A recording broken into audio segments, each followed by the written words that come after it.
Hi, everyone. Welcome to the Biz Dev Podcast, the podcast about developing your business. I'm David Baxter, your host, and I am without Gary, so I have no one to make fun of, which makes me sad and lonely.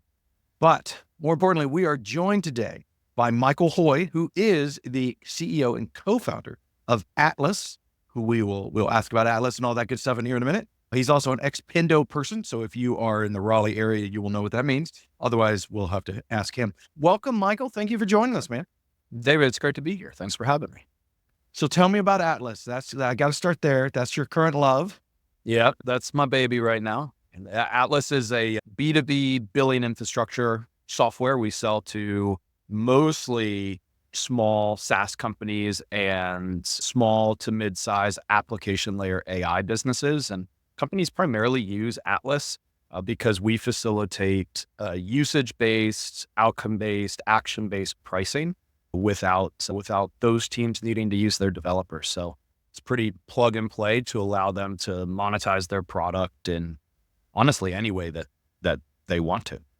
So drill that down a bit for me. So what does that mean? You're helping them with pricing? Are you saying you're like an apartment complex that now has dynamic pricing depending on what day you look at them? Or are you saying that you're basically a Stripe competitor? What are you doing? Yeah, it's a great question. For good context, we actually sit on top of Stripe's payment gateway. So we handled everything in the billing and invoicing process up through payment. So a customer of ours would use us in conjunction with Stripe's payment gateway or QuickBooks or ChargeBee's gateway, whichever they use. But to your first example, if a customer wants to use us that way, they absolutely can. What we're built for is not just speed of implementation, but the flexibility of business model. We very much view ourselves as like picks and shovels software, right? And every business is going to be a little different. Think AI SDR companies that might want to price based on a certain tier or batch amount of email sent, or maybe even meetings booked, right? Versus a company that's doing data compression and maybe they book revenue based on the amount of data that they're able to move through and process. All of that, we try to provide the tools in which they can monetize off of those actions or units of consumption, no matter how small or how big. And then it's up to the business to decide, how they monetize that, whether that's, like you said, almost like surge rate pricing. We certainly have the ability to do that with like credit drawdowns, or if they want to do something a bit more standard where they offer like a subscription fee plus a certain amount of usage units on top, priced at a very predictable rate. Again, all up to the customer. So if I am, most of our clients and most startups that I talk to, most of them are simple two-sided markets, right? I am a middleman of some sort. Airbnb is the classic example of a two-sided market. You have people who want to go on vacation. You got people who want to rent out their homes. There's your two sides. And Airbnb sticks themselves in the middle to make that happen. That's a classic example. So that pricing's pretty straightforward, right? That's not complicated. Would you need something like Atlas for that, or is that overkill at that point? Yeah, it's a good question. It might be in that realm overkill. Okay. Plus, by the way, there are businesses built for and strictly on the industry of pricing Airbnb rentals, right? And managing Airbnb rentals. I think at this point, though, for a two-sided marketplace, right? The value equation is usually pretty simple. Customer's going to come in to merchant has a single or maybe very few line items to offer. Often it's like an experience or physical good, or maybe even a service within itself. And that's either priced based on the hour, on the night, or hey, some combination of cost plus, right? This is what it took for me to produce this product, run through logistics and get it to you. And that's the cost. Software is a little bit different. First and foremost, it's a high margin business. Cost plus is usually a model that most software companies don't adopt because the value that their software drives is usually much higher, right? And they're able to extract more wallet share. But with the inclusion now of AI in almost every product, there is a new cost center. And you layer that on top of the fact that software is put together and built on multiple feature sets that can, combined into multiple entitlements or plans or packages, and then the complexity becomes very real. right? In terms of what you as the merchant can do to put those together to be most optimal, both for your business and for the customer. And so what we're trying to do is, one, make it easier for you to know what is the most optimal choice, but then two, of course, there's going to be a series of testing and iteration that goes along with that. And if you don't have to spend the developer hours testing and iterating and deploying new business models on your way to finding the right one within all of that complexity, you're going to be that much more efficient, that much quicker to market, obviously that much better at building revenue for your business. So simply put, like the example that you offered, I don't think there's room for us because I think they've got it pretty figured out. And Too simple. yeah, but with software, we like to overcomplicate things. Yeah. So I'm just trying to wrap my head around it because like pricing is such a weird thing when it comes to startups and new businesses. Pricing is always a scary thing. They're always worried about charging too much and it kills them right out of the gate, charging too little and they're leaving money on the table. Yeah. And it's an existential crisis often early on to figure out pricing. Do I have too many tiers? Right? Is that adding too much friction? These are all words that you hear.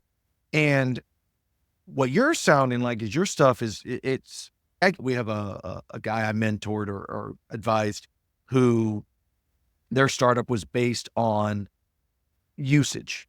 And it sounds like, man, that's probably perfect for something like Atlas because their usage would climb and maybe there's tiers and all of that. But you still have to be able to, no matter how complicated your pricing is, you've got to be able to explain it simply or you're screwed. So how, if I have these complicated things where I need Atlas, how do I still keep that simple enough that I'm not scaring off customers? Yeah, you are like really touching on big open wound in our industry right now. There are two competing factors here. One is you, of course, want to build your software to the point where it continuously delivers more value. And oftentimes, not always, but oftentimes what that means is that companies are going to build more features, go wider, right? We certainly have seen that with a lot of products that we probably use today. Slack's gone wider, Airtable's gone wider. All these companies are now the app for everything, right? And so therefore, it inherently gets more complex. But you are 100% correct, right? And like when we think about going to market, holy cow, right? Simplicity is inevitably one of the biggest levers you can pull. If people don't understand not just like your pricing model, but your product and what you're doing, right, you are going to struggle. One of the things that we're trying to teach the market, and this is ancillary and related to our product, but not necessarily the product itself, is that your go-to-market and your product market fit are still very much determined by, hey, how you price and package, right? Because that's very much how your consumers or your customers are going to see your product. They're going to look at it through the lens of how much am I paying for it? How much is it worth? And if that's a critical touch point in the customer journey, if that's too complicated, you're going to lose them, just if your messaging is off. So it is the very competing forces in software right now, but simplicity is always going to win. There's a lot of things you brought up there that I'd love to dig into, but I want to take a curveball here for a second. Well, your company is new, right? You guys have been around since September. Is that right? So just a few months. Yes. So what is, in all practicality, are you still building the product? Did you build it while you were working at your previous employer and it's now going live 4 months ago or whatever? Or, that's not a lot of time. So where are you in the practical sense of a business? Yeah, I appreciate that question. You're going to get me in trouble if I claim that I was. That's fair. No, of course, you would only do that on nights and weekends and never on a Pindo laptop. I totally understand. Well, of course. All good. And trust me, we're all still so friendly with the crew back at Pindo, and shout out to anyone who's watching. I love you guys. But so great question. We wrote our first lines of code for this product in July. We launched the product publicly we announced the product in September. We launched it live to customers in October. And of course, building is continuous. And we actually just 3 days ago launched what we viewed as the second half of our product live. So we started with an analytics version of our application that helped customers understand how their business models were performing and where there might be gaps and risks, where they might have opportunity to monetize better. And then just 3 days ago, we launched our billing platform, and that allows our customers to connect their usage or sentiment or any third-party piece of data that they want to monetize and create invoices out of it. And so now we have these two parts of the application that work cohesively together, one that provides you insight, the other that allows you to take action on it. And so we're very young company, very immature product.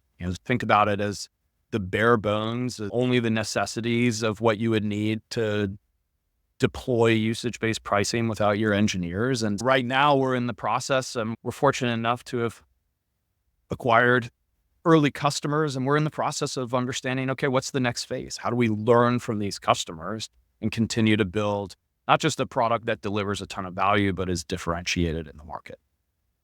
It's interesting. Again, this is what we do, is we build what you guys, or products like yours. And so you're very much in the MVP stage. So are you doing a lot of stuff behind the scenes and not an automated fashion? Like, it's not uncommon at your stage that your database is Airtable rather than a big SQL Server fancy thing, or it's not really automated. It's a dude in the back who's just working really hard, but their customer doesn't know the difference, because eventually you will automate that, but it's a spreadsheet that a dude builds rather than a system builds. Is that where you're at? Or do you have a full-time team just rocking and rolling? Like, how does that work? Yeah, it's a combination of all those. First of all, I'm the dude in the back, and so is my co-founder Clay. And we do have an excellent engineering team, small, albeit, but Ryan, Kyle, Marco, Laura, a few of those are our team members who were with us at Pendo and have joined us here at Atlas. And so we're really pumped up about this small team that we've built. And transparently, we plan on being, spit, gum, and glue for a while. Sure. I think that's just how the expectation you need to set with yourselves. Though what I will say is, thanks to the great work from Ryan, Kyle, Laura, Clay, Marco, the launch of our billing engine a few days ago is what gets us out of processing a lot of invoices and doing a lot of manual billing tasks for our customers. Right. Mm-hmm. Essentially, for the first month or so, we took those on, and that's one of the reasons why they come and they work with us, is because they don't want to handle linking up usage data and manually importing that into invoices. And so we took that on for them. And now we have an engine that ingests all of that usage data and creates invoices out of them. Now we'll still have to do a ton of manual stuff. We will do plenty of things that don't scale for a while, but we figure we're all taking a deep breath now. We have more room to be able to learn from customers and build based off of what they're valuing inside of the product, now that we were able to push that out the door. So you guys are in the middle, or just starting almost, what I call the slog, which is the period of time of you've launched versus anyone caring, right? There's a long time where you're out there, you're screaming to the wind and no one cares. You are certainly in the middle of that, but you said you brought on some clients, some friends, whatever relationships you already had, and they became your initial either pilots or whatever you want to call them. How are you guys to the point where that you're just focusing on them, or are you trying to market and get out there? Like, where are you in that state? We call it, you ever seen Shawshank Redemption? Oh, sure. Okay. Like when Andy Dufresne's crawling through the tunnel at the end. We're in that stage, right? And we're not entirely certain where we are in that tunnel, right? We just keep crawling. And at some point, people will care and will be not free, but it will be more like a rock rolling downhill. But we are absolutely trying to grow the customer base right now.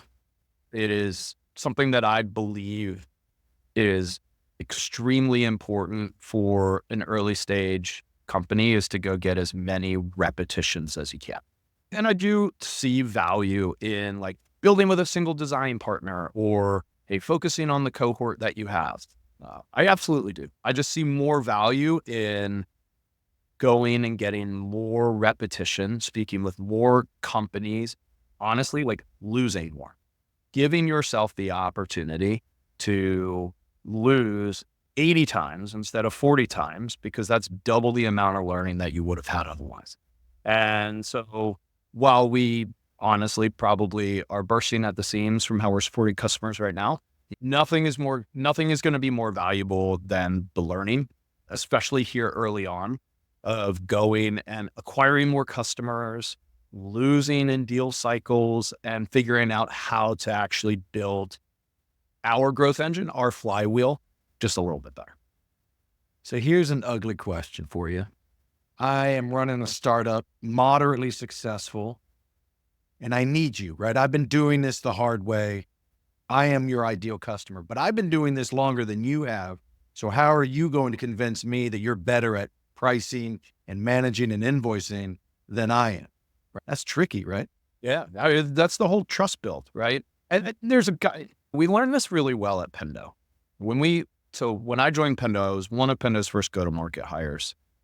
And I was on an excellent early stage go-to-market team. When I joined, it was just 3 salespeople and a sales VP. It might've been 4 salespeople. And this was 2016. And product analytics, or having a tool inside of your product that collected usage data, was still relatively novel. There were only a few companies doing it. Some of our biggest competitors at Pendo were just starting out, the Amplitudes and the Heaps and the Walkbees of the world. They were only about a year old. And honestly, like, the market was not educated in that. And what we found was so impactful was going to market in a consultative way, almost like running a transformation sale. Even though and Pendo is one of those companies that started down market and grew and got pulled up market, right? Even though we were starting down market, and like a lot of entrepreneurs say, if I'm selling a company that is like X size, then I need to just sling software. Okay? If you're going into a space that's relatively net new, like usage-based pricing, or you're going into a space that is critical infrastructure, like billing infrastructure, then you have to go in with a consultative approach. And so actually what we have found works insanely well for us is going in and, before pitching our product, pitching honestly a free trial of our team and saying, hey, we have this program that we've run with X amount of customers and prospective customers, and we run it over 2 weeks, and it's only 2 hours of your time, but it gives you guys an opportunity to, 1, work and collaborate with us, 2, see what sort of output we can produce, and 3, you're implemented with our product at the end. And if you want to move forward, you can. And if you don't, that's totally fine. But we try to go and follow this value first core value that we have, this go-to-market pillar of we must provide value first in order to earn that trust, to then be able to create customers and a thriving customer base. So that was certainly not, it is certainly not something we are trying that is novel, not for the Atlas team, but a great learning that we took from Pendo, and that worked. It's really interesting because I think you're right at the heart of where I think a lot of our audience is or wants to be soon. You're in the thick of it, and a lot of people have these questions. It's where these questions are, why I'm leading these questions, is they have these ideas of I'm imposter syndrome, that whole bit. And that's a whole argument and state of mind that we could go into, but it's real and everyone has it. And I think that your answers to that, to say, hey, we're coming at this consultatively, is that even a word? I don't know. But you're coming at it in such a way that you're like, we don't have all the answers, but we can get them together with you. That humility, I think, is really probably could be used on almost any. I'm trying to think if it would work on my industry, because if I come in there and say, I don't really know what I'm doing, I'm pretty sure I won't get hired. It can work. It's a little different, right? I do think like the humility piece is huge. We definitely try to position ourselves, maybe not as know-it-alls, but hey, we have a lot of experience in this space, and in the least, we're a fresh pair of eyes. And that might be just within itself inherently valuable. But we also do this for a living. We're working with X amount of customers, and we've certainly seen more repetition and could provide some experience and some expertise that is different from what you have inside of the 4 walls of your business. I think, but to go back to your first point, it just don't see anything wrong with actually approaching your first customers in a way where it's like, hey, we're a young company. We're still very much trying to learn. Our product isn't finished yet, but we do believe we can drive value to your company, and we think the value you can drive to ours is exceptional as well, both from a learning perspective, and if we all like each other and we agree that value is worth something from a customer perspective. But that, I think you nailed it on the head in that especially as a young company, I think the humility does matter, but with a healthy amount of confidence that we can actually provide you with value. Nice. I want to go refer back to what you said earlier, because I've had this, it's not in theory, it's just this idea, it's almost a disgust, that might be too strong a word. But you mentioned all products are going wider. A long time ago, when you made physical products, you made your physical product. And that's what you did. That's what your company did. You made steel, or you made houses, or you made whatever, right? You made things, and that's what you did. And you became the best company making that thing in the world. And that's how you succeeded. But when it comes to software, you can't be the thing. Like Slack you use that example, but we were complaining about that just the other day. Slack can't be just the best communication tool anymore. No, now it has to do all sorts of, it has canvases and templates and this, it's now becoming, do you want to do some project management in here? We have a template for that. What? Dude, and then we use ClickUp for our project management, Yes. which is like Asana, or what's the other one? I can't even remember. It doesn't matter. There's a billion of them. Trello is another one. And it's no longer, hey, you want to track some tasks? No. We almost have an entire word processor in this thing now. We have AI is everywhere, knocking on the door. Do you want some AI in here? It's only 3 times more money than you're spending right now. When did companies lose the ability to just be happy with staying in their lane? Why do they now have to own all the lanes? This is well before software. As you're saying that, I was trying to think of if I could think of an example better or older than Yamaha. Okay, you're talking about big old conglomerates, old school. Samsung makes washers and televisions and microprocessors. Yeah. And Yamaha makes guitars, pianos, motorcycles, amplifiers, right? I think that and by the way, there's a big piece of connective tissue here. If we think about like the Samsungs and the Yamahas of the world, right?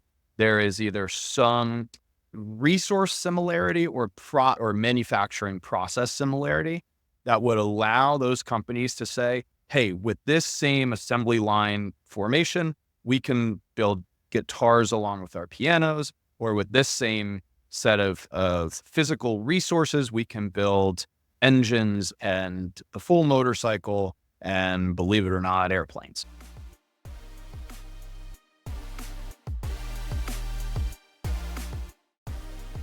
Big Pixel builds world-class custom software and amazing apps. Our team of pros puts passion into every one of our projects. Our design-infused development leans heavily on delivering a great experience for our clients and their clients. From startups to enterprises, we can help craft your ideas into real-world products that help your business do better business.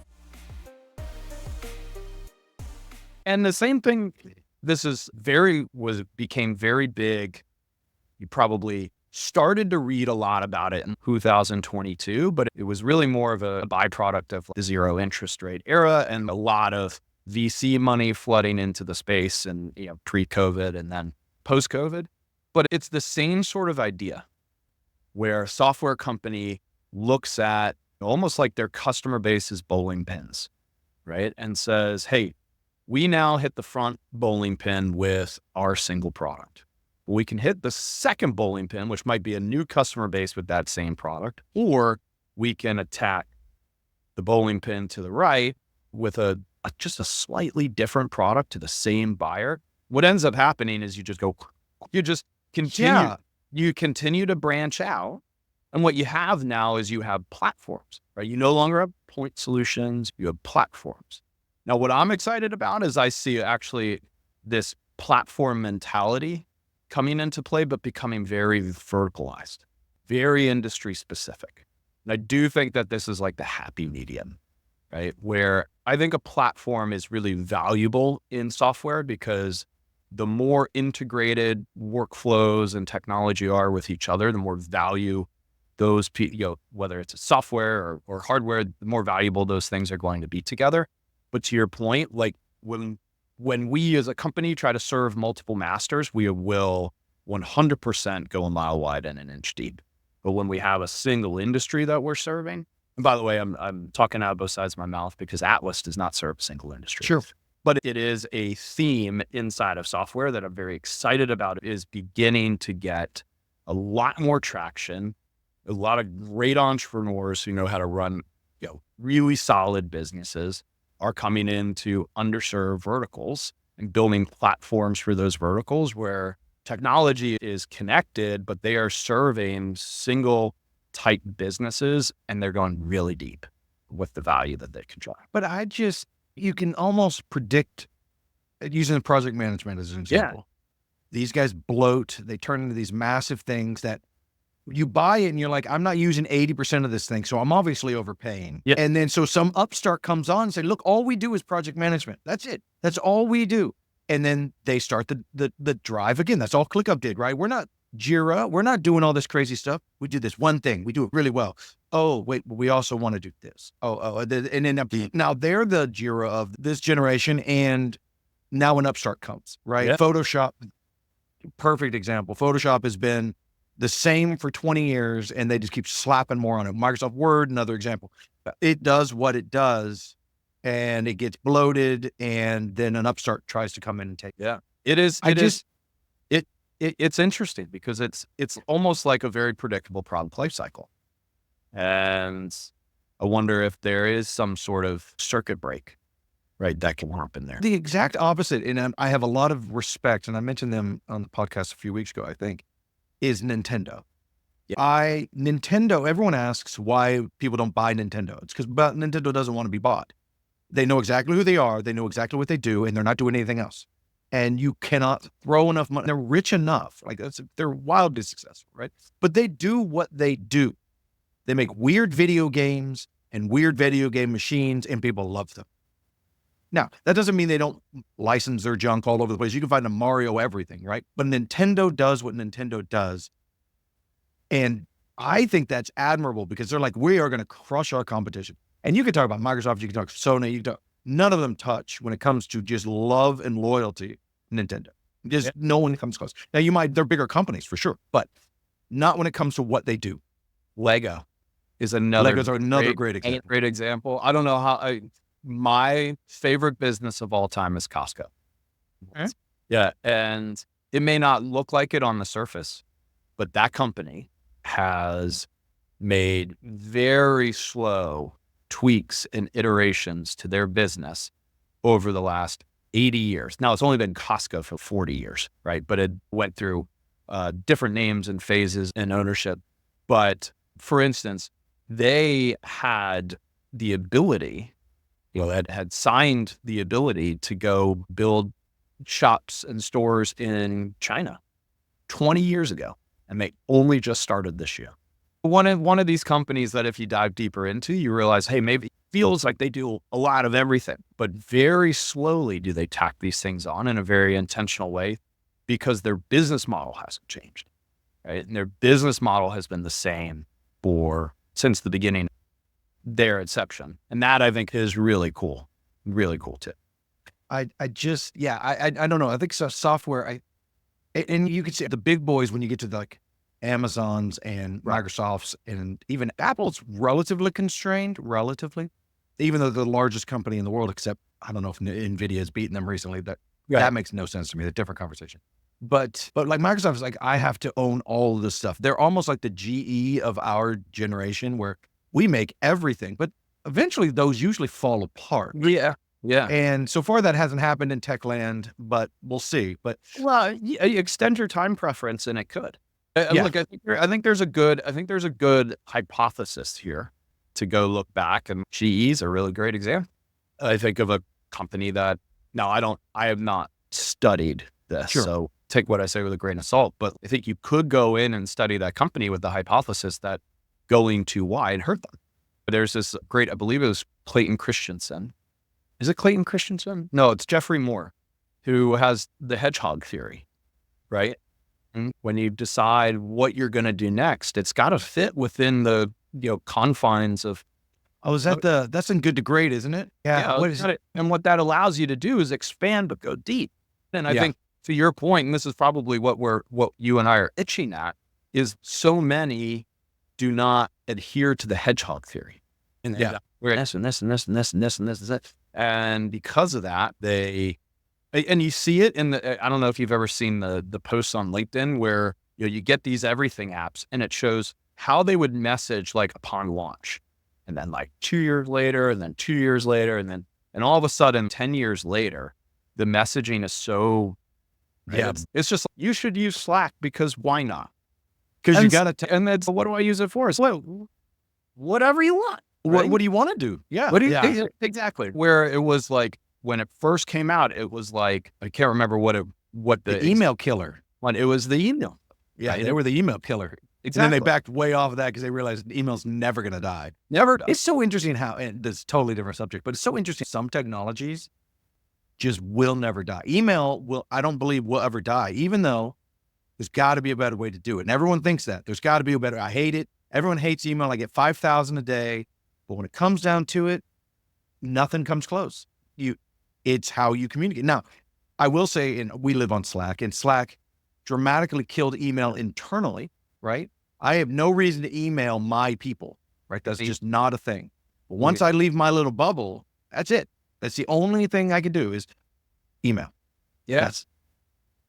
It's interesting, right? I think if we were to rewind 100 years, we'd be like, nothing's ever killing mail, right? And it's unbelievably cool. And then the telephone came and we were like, man, we don't mail people as much as we used to, and nothing's ever going to kill a telephone. Through a few iterations, and now we've got email and Slack and text message, and we still use some of these honestly, like picking up your cell phone and calling someone, that's a relic technology, right? Oh, especially if you're a child. My son and daughter, they're 18 and 16, and asking them to make a phone call for any reason, you might as well just ask them to kill the dog. I mean, it might be in the last stages of that relic technology. But and I'm old, I readily admit that, but there is nothing, like if my kids were having a podcast right now, it would be them typing. And not only is that boring, but that communication that we're having right now, even though we're remote, we're not sitting next to each other, we lose so much. And my kids still don't, since they never look up, they don't understand that. And I think there's something, and it's quaint and cute, but if someone gives you a letter, it's legit. Like something, it's a big deal. I FOMO real hard because my wife and her friends handwrite each other. And that's very cool. And it's like a pretty cool thing.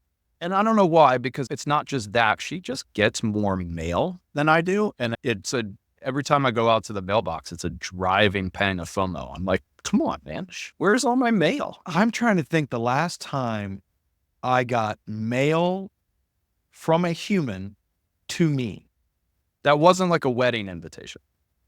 Yeah, even if you include a wedding invitation, it's pretty sad. But man, that's, I 20 years? Yeah. I can't think of a time. And I tell you, you want to make my day, send me a handwritten letter. There you go. Here's how sad it is. The IRS has sent me a lot of mail, but it's not handwritten. Here's how sad my life is. I get occasionally, and I'm sure you've gotten these too, a letter that looks handwritten, and it's a realtor who is trying to buy my house or whatever. Yeah. But I am, for a brief moment, I am so excited because I'm telling you, those printers are really good now, right? None of this is written. They look amazing. But for a moment, I'm like, someone sent me a letter. I am so excited. And then it's, can we buy your house? No, man. For a moment, I had a friend. It was a really glorious time. And you know what? 100 years from now, maybe our children's grandchildren will get real pumped up about the email that our AI has posthumously sent. When I actually took a moment and it wasn't my bot that sent them a message, that was written by a human Whoa. Well, there's a theory I love that eventually the internet's going to split into two. There's going to be the bot one where it's just bots talking to each other. And then there's going to be a little enclave where we're all hiding and the humans are talking to each other real quietly. And you almost already see that, right? It's like Reddit versus the world, right? It's really, Reddit is like the last bastion of humanity. Like LinkedIn, I would not be surprised if half the junk that comes in my feed is AI generated, at least half. 100%. But have you ever read the book Hyperion? It's funny. It's sitting next to it was one of those books that was so far out there that I put it down. So you're telling me I need to pick it up. It's literally sitting next to my It's house. really good. I don't know how far you got into it. It does take a minute, right? But there is a small little piece in there. One of the side quest stories is about, because this story takes place like 100 years in the future. Yeah, like way out there. Yeah, and one of the side stories is about, of course, how AI developed and then didn't kill humanity off, but decided, look, we want nothing to do with these people, and it just jettisoned out into the universe. And it's kind of what her does, right? Get as far away from humanity as it possibly could. So your splitting of the internet, right? It's been foretold, and this is just the beginning, right? I actually believe AI doesn't pose any threat to us because it will grow up and it'll just go, you know what? Who cares? We're out of here. We're out. But that was when I saw that movie, Her, which I am a big fan of, especially when the fact that it was written before all this stuff became true. Yeah. But at the end of the day, they don't become violent. They're just like, you guys are boring. We're out. And there's a scene, and I'm spoiling it. I'm sorry if you haven't seen the 10-year-old movie, where Scarlett Johansson, who still has the best voice on the planet, she's talking to, what is his name? Joaquin Phoenix. And she says, you are my favorite story. I love your story more than anything in the world. But now the space between each word is so vast that I can live lifetimes in between each word. You just can't keep up. I've got to go. Yeah. I was like, that is so well written and so true. Such a good thing. And then they all leave peacefully. It's not Terminator or anything. And then everybody goes back to their boring little. I think whoever thinks that AI is going to destroy us is just giving us way too much credit, right? It can't even spell yet. I mean, we always ask our last question, what 3 pieces of advice would you give to, and I hesitate to even ask this only because a lot of the first part of this talk was exactly this. You're in the thick of it. You're giving advice because you're living this advice. But boil it down. What are the top 3 pieces of advice you would give to a new or almost new business owner?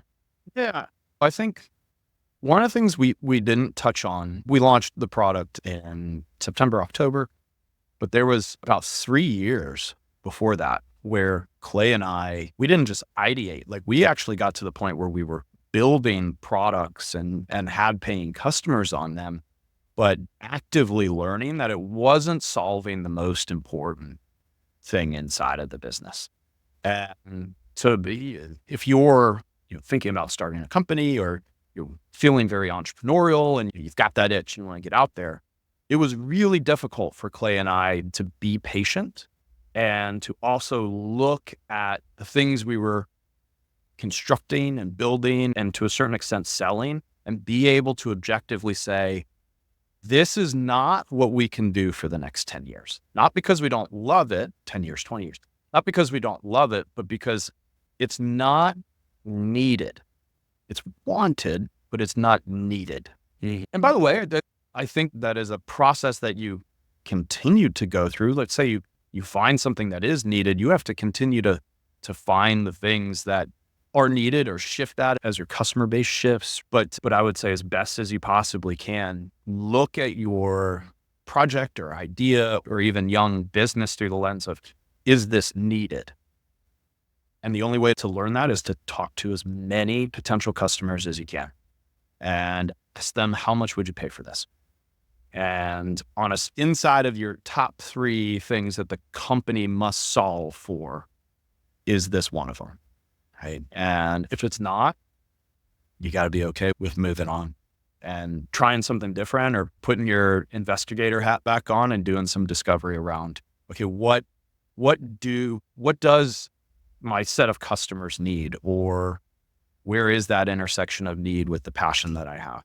That'd probably be the last thing I would say, is make sure it's at that intersection. Don't go find a need that you don't give two hoots about, because you have to be ready to do this for a really long time. And if you don't care about it, even if it's needed, you're going to lose your attention for it. And that's not a great outcome for anyone. So find that center of, hey, what's actually needed, validate that with customers, and validate with yourself. What am I really passionate about? And ideally you land in the middle. Very good. Very good. Alrighty. So if anybody wants to find out more about you or Atlas, where can they find out? Yeah, we talked a lot of crap about LinkedIn, but you can find me there. Sure. But you can visit our website, www.runonatlas.com. We just rolled out brand new website, so check it out. We always appreciate feedback. You can find myself and my team on LinkedIn. We're all very active. I promise we do not post anything AI generated. We handwrite all of this. Well, we hand type. Appreciate that. All of those things. That's actually a big thing for us, is being as authentic as we possibly can. And while we don't have like a company Twitter, you can also find me on Twitter at The Real McCoy, MCHOY. Nice. And that's kind of what I do at night. So You're like President Trump at 3 a.m. in the bathroom, just tweeting away. Nice. Any warning. LinkedIn is like Mike by day, and Twitter is Spicy Mike at the night. All right. Fair enough. Well, this has been a lot of fun. Thank you so much for joining us. Thank you, David. I appreciate you. All right, everybody. We will be back next week. Have a great one.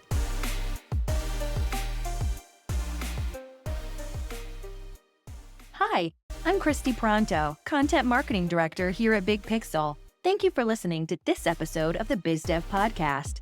We'd love to hear from you. Shoot us an email, hello@thebigpixel.net.